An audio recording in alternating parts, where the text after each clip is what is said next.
When we're soloing, we want to play in a coherent way that tells a story and leads the listener.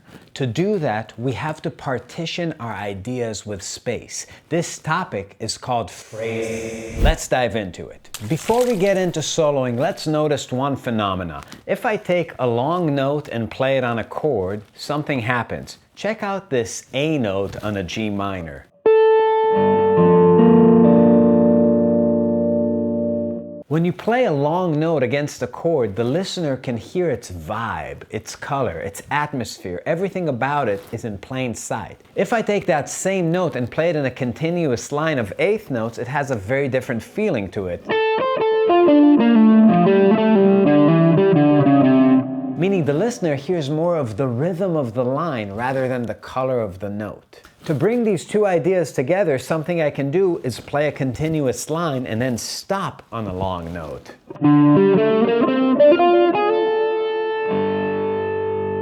Now the listener perceives it more like a musical sentence with a rhythmic body of text, and then this punctuation at the end. Typically, when phrasing is taught, the teacher tells you to just leave space after phrases. But it's really important to carefully select the notes before the space because they linger in the mind. Today, we're going to take a look at all the notes of Dorian and all the outside notes of Dorian and see what they do to the musical phrase. Let's start with the root. If you go to the blues jam session and you have a tune in G minor, a lot of guys will do this. That's like telling a story that goes, once upon a time, I went home. The root ends the sentence and the paragraph. Very important to not go to the root too soon. After you hit the root too early, there's a phenomena, which I coined the term for, called post-root clarity. If you end phrases on the root early in your solo, you're going to give the listener post-root clarity, and you don't want that. So let's check out the next level, the flat 3 and the 5 in Dorian. What does it sound like to end phrases there? I'm just going to play rhythms from the Dorian scale and then end on one of those notes.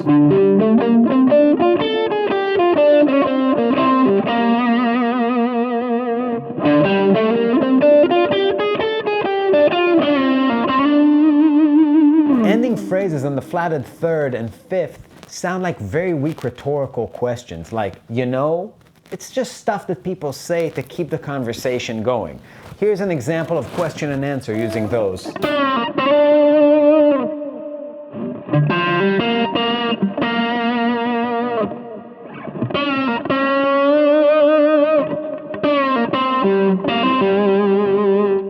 So that was like question, question, question, answer. End of paragraph. In blues, you can get away with shit like that. If you take a look at kids' melodies, they typically go to a chord tone and come back to the root.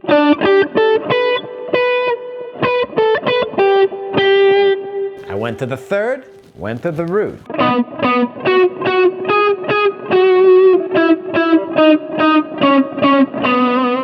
Bum bum bum bum bum bum 5th, da da da da da da da. Question answer. You can start structuring your lines like that, and then they will occupy more space. So that's the first principle you want to check out. Let's hear it over a track for a second.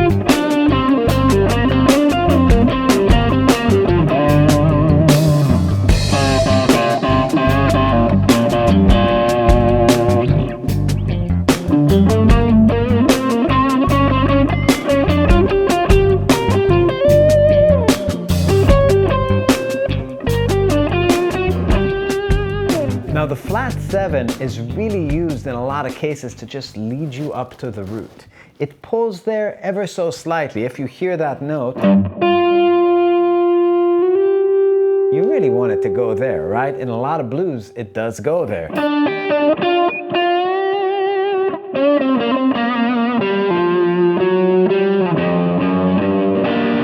But that sound could also suspend the 6th. Right? If I hear this, that sounds like a kind of resolution in Dorian. So the 6 is somehow more stable than the flat 7, just something to keep in mind. But I can now play these phrases that end there, and it's a sort of question that can have two answers, right?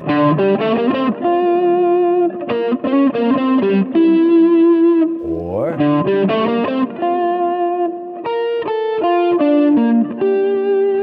more final. Now the available tensions, the 2, the 4, and the 6 all sound like questions. Those are urgent questions, not like the chord tones and not like that flatted 7th. They really want an answer. If you've ever been in a relationship with a woman, you know what it feels like to have the same question asked a lot of times. To me, the 2 is kind of like that.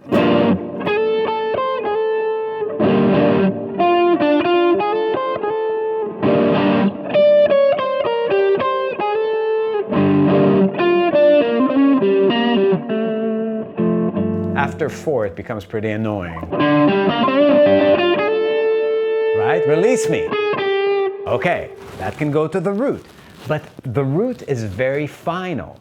Now, when you're playing tensions, when you go to chord tones, they release some of the tension without killing the paragraph, right? You can still continue talking about the same thing in the next sentence if you don't resolve to the root. So check out resolving to the 2 and then the 3.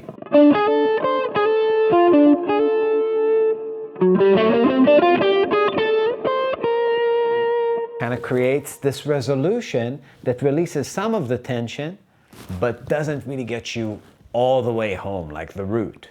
Also, you can go from tension to tension, from the 2 to the 4 to the 6.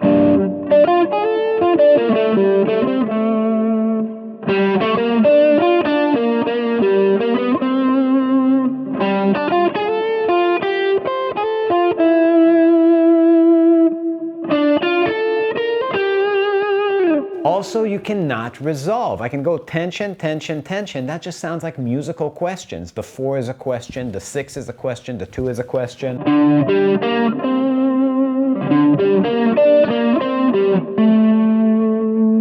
If I keep going like that, that's like musical edging. Let's edge together. Diddy party!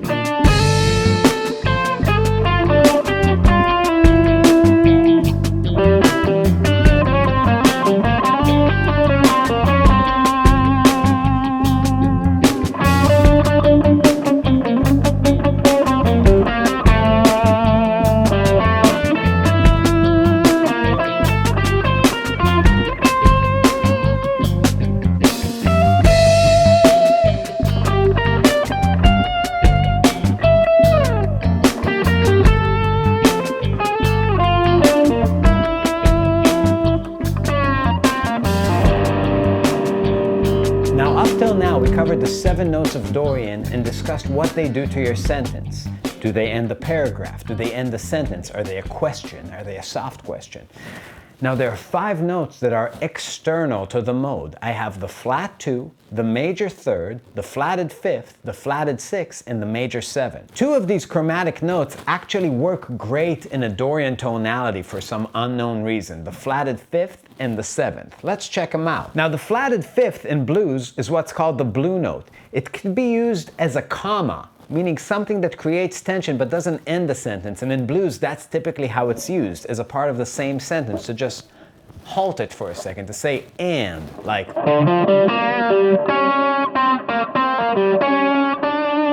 And and this note. But in fusion, we actually use that note a lot of the time to ask a question.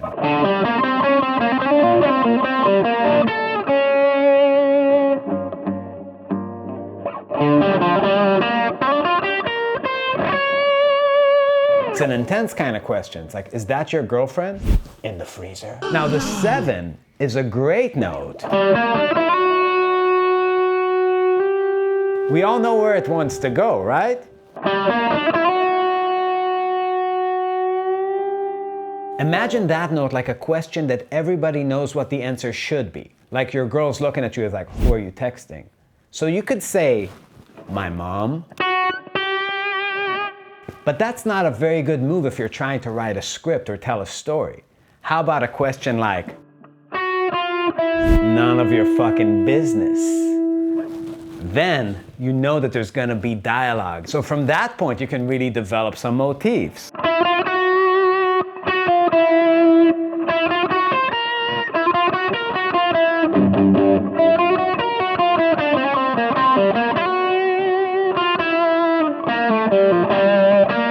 Now the last three notes we need to talk about are the flat 2, the major 3rd, and the flat 6. Ending on the flat 2 in Dorian is a lot like me telling you a story that goes, once upon a time there was a princess and it feels like I just had a stroke, right? So check it out musically. Here's the major 3rd.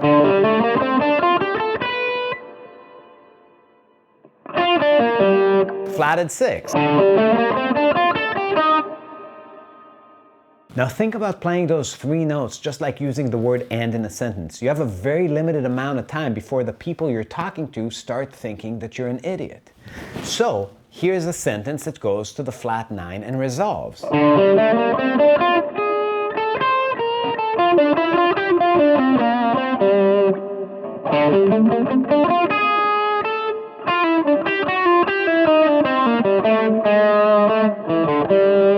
And this, and then that, right?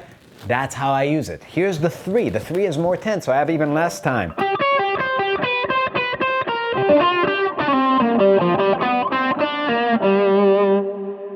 Here's that flat 6.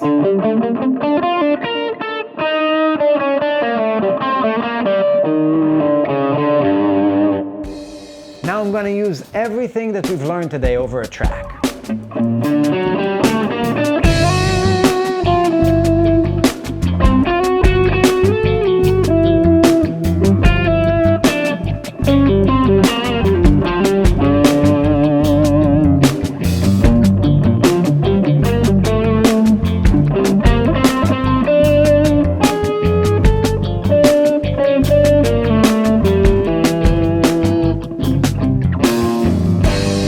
If you dig this stuff, we have a lot of this stuff transcribed, tabbed out for you on our Patreon. Lots of information there, lots of stuff. Please leave a comment, not just in the live chat, but in the comment section. Like the video, subscribe, and we'll see you next time for much, much more.